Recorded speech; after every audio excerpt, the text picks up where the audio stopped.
the CEO and founder of the company.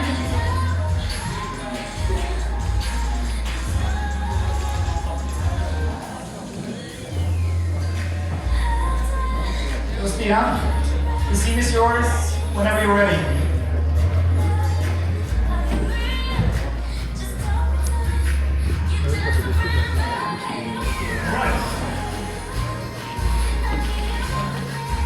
Hello everybody, my name is Stian Broen. I'm the founder and CEO of Broentech Solutions. First of all, thanks Techmakers and their partners for arranging this. It's very good and we're very grateful for the opportunity to be here today. So I'm here today to tell you about our company and what we're doing. So we are your IoT partners. So IoT nowadays is very much hyped. So we are aware we have to be careful using the term without being able to back it up, really, and that's why we have this large demo here, so we can show some of the things we've been doing. But really, what it's all about, what are we aiming at here? We are doing basically what this pyramid is representing, helping our customers move away from the bottom and to the top. This means that they somehow gather lots of data all the time and rapidly, and needs to put this into some structure so that it produces added value for them. And the further up there in the pyramid you can get, the more value you can extract. But this is a lot of work to move from the bottom to the top. So we've been putting a lot of effort into figuring out, okay, IoT applications, they're different depending on which market and which company, basically. So probably there are some common denominators. So we try to figure out those. What are the common denominators? And developing those. And our claim is that since we can bring all of this with us to our customers, we already solved 80% of their applications without really knowing what their challenge is. The rest, 20%, is about tailoring it for their specific needs. And yeah, so who might be the different customer types? So our business model is business to business.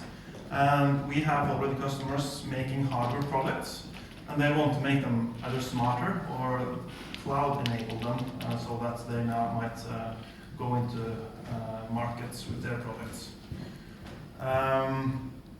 Some company they need everything, so we use either our own developed hardware, you can go have a look at it over there, or other hardware. It doesn't really matter for us, as long as it serves the purpose of solving the customer's problems.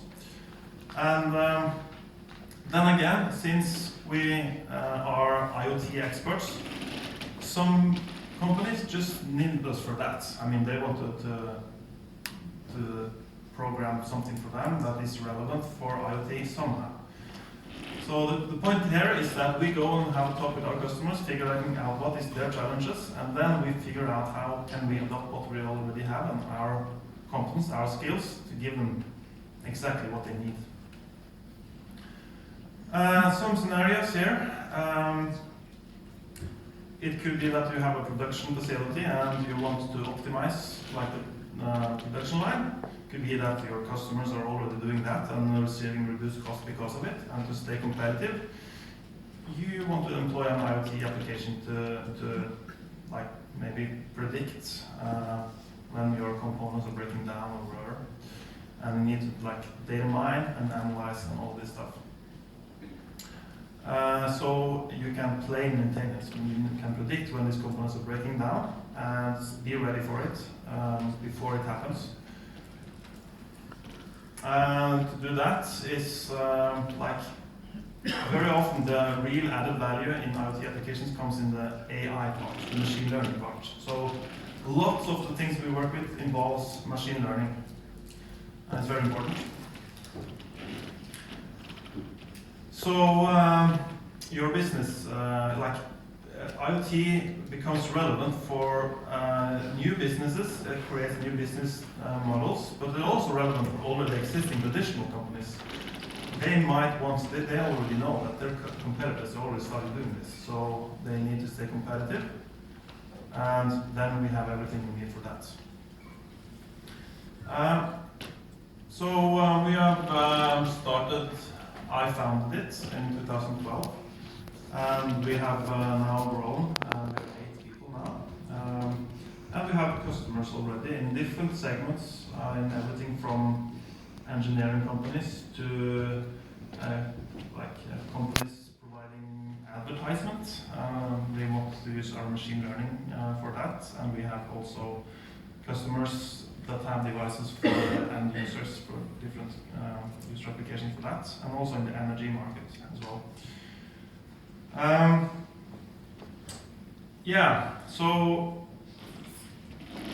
our business model is bringing our 80% to the customers and solving the last 20% for them, tailoring it so it looks exactly like they want it to be.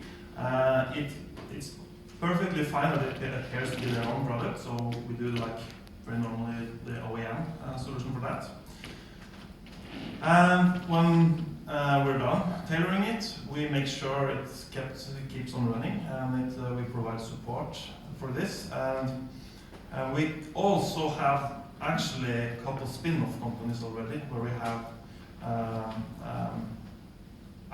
commercial products that we are developing in collaboration with partners, and so our knowledge might spin out and turn into other products as well. It's happened already a couple times. So what we're looking for now is we want more customers, like we want to get more busy here, and we also are very open for having talks with partners and investors to help us have more rapid growth. And like this have been mentioned already today, and for us it's basically all value in our company is in the team. And the things we do and the products we make is basically just a mapping of what we can do. So we have a great team, and we are really developing ourselves here in this company, first and foremost. And that was my presentation.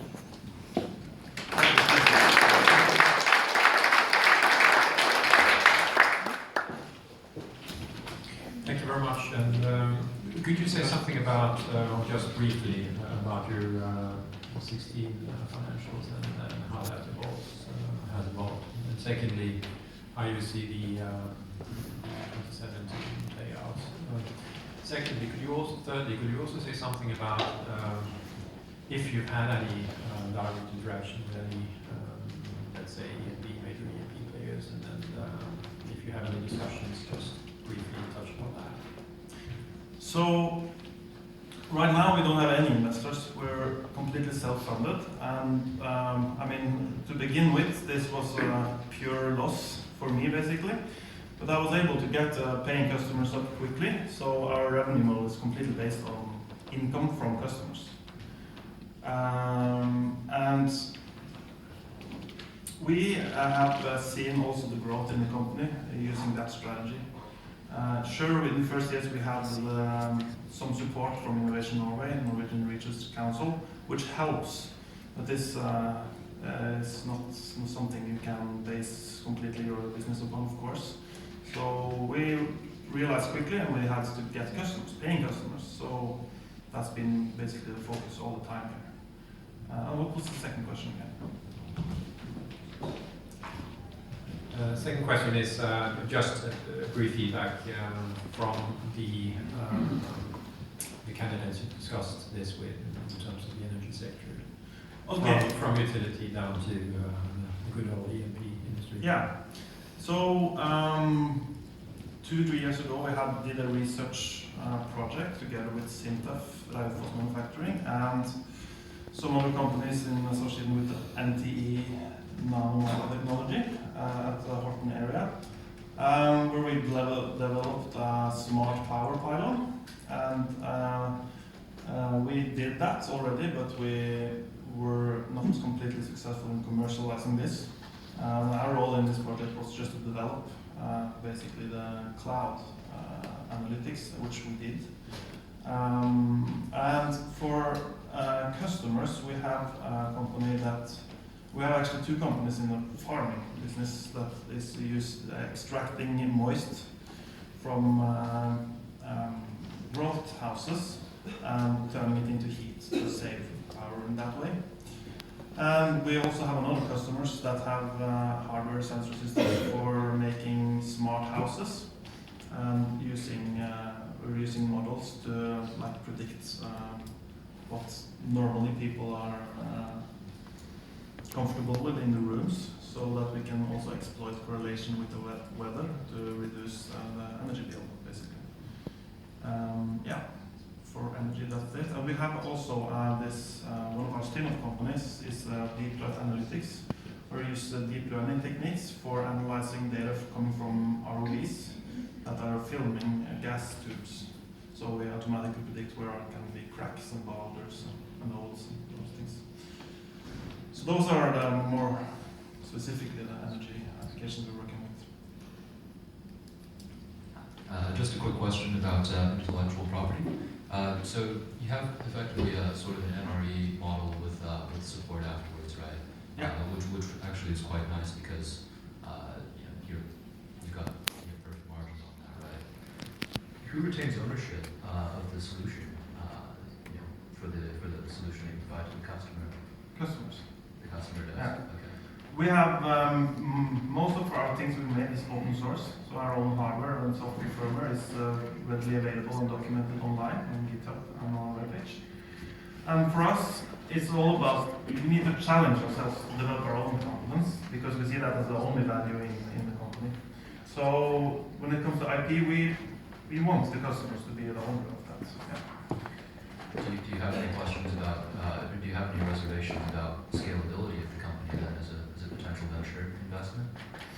Yeah, as far as I can see, the market is quite huge when it comes, and it's not my word only, like everybody seems to agree that in the IoT business is going to explode and it's already been exploding already from last year.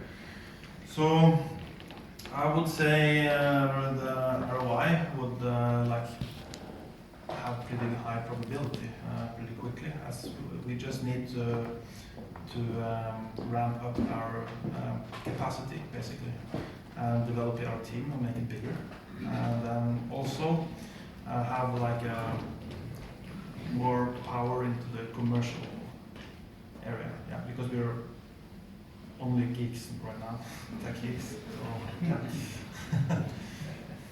Perfect. Actually, also one lawyer. I think that was the time we had. Thank you, Stian. Thank you.